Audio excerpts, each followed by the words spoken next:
Le début de la course a été le théâtre d'un terrible accident entre une Ferrari et l'Audi de Tom Kristensen, multiple vainqueur de l'épreuve. A l'instar de tout le paddock, l'équipe a été touchée par les terribles images de cette sortie de route. La gravité de l'incident a même obligé la sortie du safety car et paralysé l'ensemble de la course. C'est le moment qu'a choisi l'équipe pour faire rentrer les voitures afin de ravitailler et changer les pneus.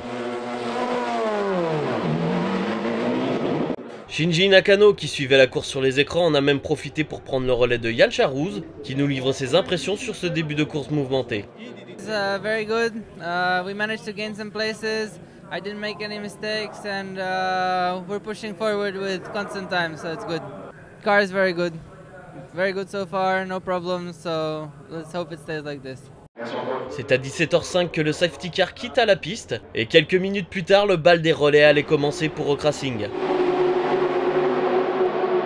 En l'espace d'un quart d'heure, Frédéric Darocha prit le relais de Patrice Lafargue sur la 35, puis ce fut au tour de Guillaume Moreau de s'asseoir à la place de Pierre Rague dans la numéro 15. Enfin, Jean-François Yvon permuta avec Richard Hein sur la 24.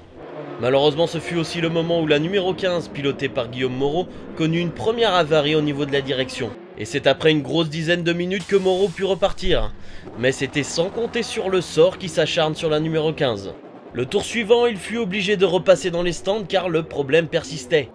18h30, fin du calvaire pour Guillaume, la numéro 15 est réparée et repart dans la course, malgré un nombre conséquent de places perdues. Mais la route est longue avant la fin et tout peut encore se passer.